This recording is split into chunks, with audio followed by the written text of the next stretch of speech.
ಶಾಸಕ ಮುನಿರತ್ನ ವಿರುದ್ಧದ honey trap ಪ್ರಕರಣ ಸಂಬಂಧ ಎಸ್ಐಟಿ ಅಧಿಕಾರಿಗಳು ಬಿ ರಿಪೋರ್ಟ್ ಸಲ್ಲಿಕೆ ಮಾಡಿದ್ದಾರೆ. ಶಾಸಕ ಮುನಿರತ್ನ ಹಾಗೂ ಬೆಂಬಲಿಗರಿಗೆ ಬಿಗ್ ರಿಲೀಫ್ ಸಿಕ್ಕಿದೆ. ಮುನಿರತ್ನ ವಿರುದ್ಧ ಲಗ್ಗೇರಿ ನಾರಾಯಣಸ್ವಾಮಿ ದೂರನ್ನ ನೀಡಿದ್ರು.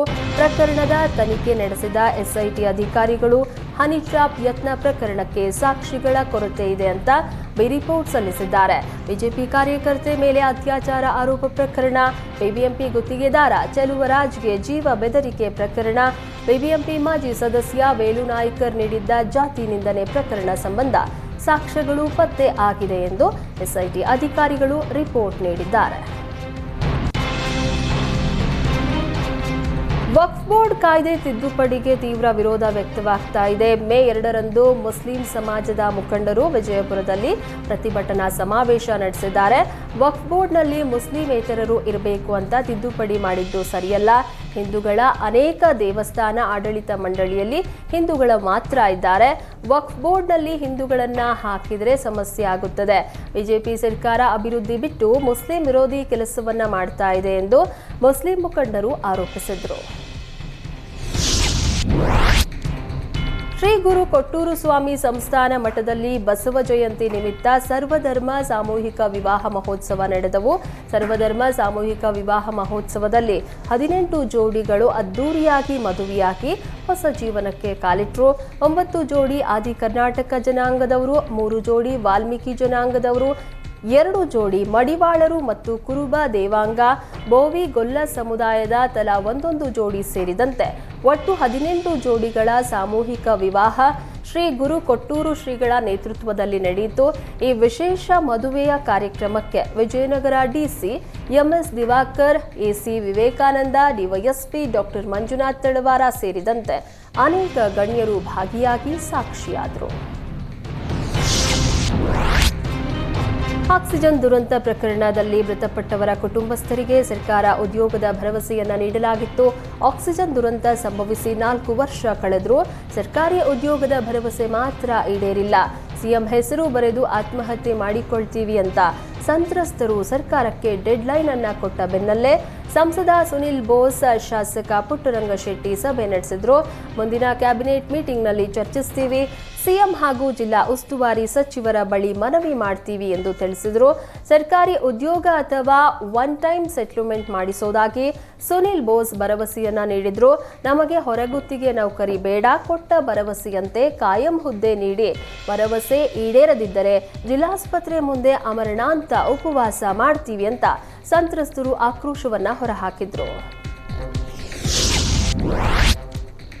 ವಿಜಯಪುರ ನಗರದ ಹೊರನಗರದಲ್ಲಿ ಅಕ್ರಮವಾಗಿ ಸಾಗಾಟ ಮಾಡ್ತಾ ಇದ್ದ ಅನ್ನಭಾಗ್ಯ ಯೋಜನೆಯ ಅಕ್ಕಿಯನ್ನ ಪೊಲೀಸರು ಜಪ್ತಿ ಮಾಡಿದ್ದಾರೆ. ಆಹಾರ ಮತ್ತು ನಾಗರಿಕ ಸರಬರಾಜು ಇಲಾಖೆ ಅಧಿಕಾರಿಗಳು ಕಾರ್ಯಾಚರಣೆಯನ್ನ ನಡೆಸಿ ಲಾರಿಯಲ್ಲಿ ಸಾಗಾಟ ಮಾಡ್ತಾ ಇದ್ದ ಸುಮಾರು 40 ಟನ್ ಅನ್ನಭಾಗ್ಯ ಯೋಜನೆಯ ಅಕ್ಕಿ ಜಪ್ತಿ ಮಾಡಲಾಗಿದೆ. ಬಾಗಲಕೋಟೆ, ಕೊಪ್ಪಳ, ದಾವಣಗೆರೆ, ಶಿವಮೊಗ್ಗದ ಸಾಗರ ಭಾಗದಲ್ಲಿ ಅನ್ನಭಾಗ್ಯ ಅಕ್ಕಿ ಸಂಗ್ರಹಿಸಿರೋ ಸಂಶಯ ವ್ಯಕ್ತವಾಗಿದೆ. ಆಕಸ್ಮಿಕ ಬೆಂಕಿ ತಗುಲಿ ತೋಟದ ಮನೆಯಲ್ಲಿ ಸಂಗ್ರಹಿಸಿ ಇಟ್ಟಿದ್ದ ಲಕ್ಷಾಂತರ ಮೌಲ್ಯದ ಫಸಲು ಸುಟ್ಟು ಭಸ್ಮ ಆಗಿದೆ.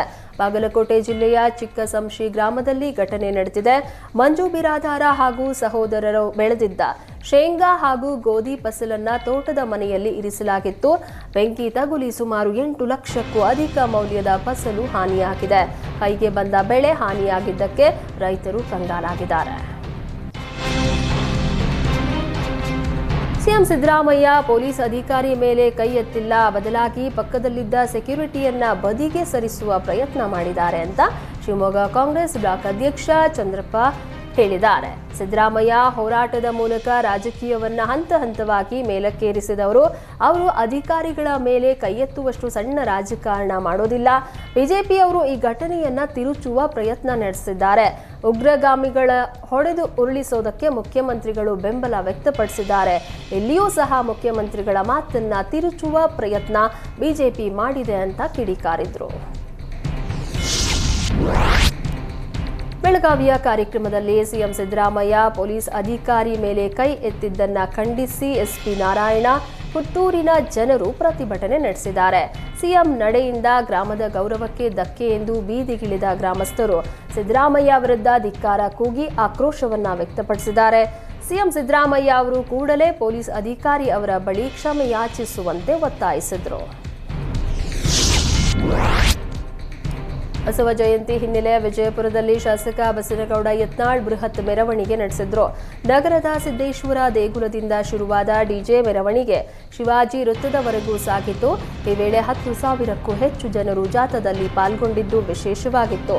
ವಿಶ್ವಗುರು ಬಸವೇಶ್ವರರ ಫೋಟೋ ಜೊತೆಗೆ ಕೇಸರಿ ಬಾವುಟ ಹಿಡಿಯುವ ಮೂಲಕ ಯತ್ನಾಳ್ ಗಮನ ಸೆಳೆದ್ರು. ಬಸವ ಜಯಂತಿ ಡಿಜೆ ರ್ಯಾಲಿ ವಿಜಯಪುರ ನಗರದಲ್ಲಿ ಒಂದು ರೀತಿಯ ಶಾಸಕ ಯತ್ನಾಳ್ರ ಶಕ್ತಿ ಪ್ರದರ್ಶನದಂತೆ ಕಂಡುಬಂತು. ವಿಶ್ವಗುರು ಶ್ರೀ ಬಸವೇಶ್ವರರ 892ನೇ ಜಯಂತಿ ಅಂಗವಾಗಿ ಬಳ್ಳಾರಿಯಲ್ಲಿ ಮೆರವಣಿಗೆಯನ್ನ ಹಮ್ಮಿಕೊಳ್ಳಲಾಗಿತ್ತು. ಬಸವಣ್ಣನವರ ಭಾವಚಿತ್ರಕ್ಕೆ ಪೂಜೆ ಮಾಡಿ ವಚನ ಪಠಣ ಮಾಡಿದ ಬಳಿಕ ಶಾಸಕ ಭರತ್ ರೆಡ್ಡಿ ಮೆರವಣಿಗೆಗೆ ಚಾಲನೆ ನೀಡಿದರು. ಸಕಲ ವಾದ್ಯವೃಂದಗಳೊಂದಿಗೆ ಆರಂಭವಾದ ಭವ್ಯ ಮೆರವಣಿಗೆಯಲ್ಲಿ ಶಾಸಕ ಭರತ್ ರೆಡ್ಡಿ ಡೋಲು ಬಾರಿಸುವ ಮೂಲಕ ಗಮನ ಸೆಳೆದರು. ಮುನ್ಸಿಪಲ್ ಹೈಸ್ಕೂಲ್ ಮೈದಾನದಿಂದ ಪ್ರಾರಂಭವಾಗಿ ಜೋಳದ ರಾಶಿ ದೊಡ್ಡನಗೌಡ ರಂಗಮಂದಿರದವರೆಗೂ ನಡೆಯಿತು. ಬಸವೇಶ್ವರ ಜಯಂತಿ ಹಿನ್ನೆಲೆ ಬಸವನ ಬಾಗೇವಾಡಿಯಲ್ಲಿ ಬಾಲ ಬಸವ ತೊಟ್ಟಿಲೋತ್ಸವಕ್ಕೆ ಶಿವಾನಂದ ಪಾಟೀಲ್ ಚಾಲನೆ ನೀಡಿದರು. ಶ್ರೀ ಸಿದ್ದಲಿಂಗ ಶ್ರೀಗಳೊಂದಿಗೆ ಬಾಲಬಸವ ತೊಟ್ಟಿಲೋತ್ಸವ ಹಾಗೂ ನಾಮಕರಣ ಧಾರ್ಮಿಕ ಕಾರ್ಯಕ್ರಮ ಶಿವಾನಂದ ಪಾಟೀಲ್ ನೆರವೇರಿಸಿದರು. ಪಟ್ಟಣದಲ್ಲಿರುವ ಅಶ್ವಾರೂಢ ಶ್ರೀ ಬಸವೇಶ್ವರ ಪುತ್ಥಳಿಗೆ ಮಾಲಾರ್ಪಣೆ ಮಾಡಿದ ಸಚಿವರು ಗೌರವ ನಮನ ಸಲ್ಲಿಸಿದರು. ಬಳಿಕ ಮೂಲನಂದೀಶ್ವರ ದೇವಸ್ಥಾನದಲ್ಲಿ ನಂದೀಶ್ವರರಿಗೆ ವಿಶೇಷ ಪೂಜೆಯನ್ನ ಸಲ್ಲಿಸಿದರು.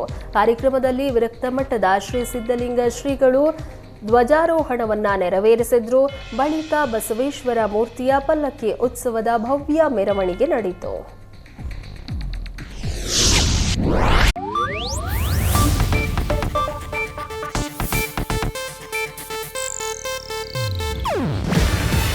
ಇದು ಏಷ್ಯಾನೆಟ್ ನ್ಯೂಸ್ ನೆಟ್ವರ್ಕ್ ಪ್ರಸ್ತುತಿ. ನೀವು ನೋಡ್ತಿದ್ದೀರಾ ಏಷ್ಯಾನೆಟ್ ಸುವರ್ಣ ನ್ಯೂಸ್.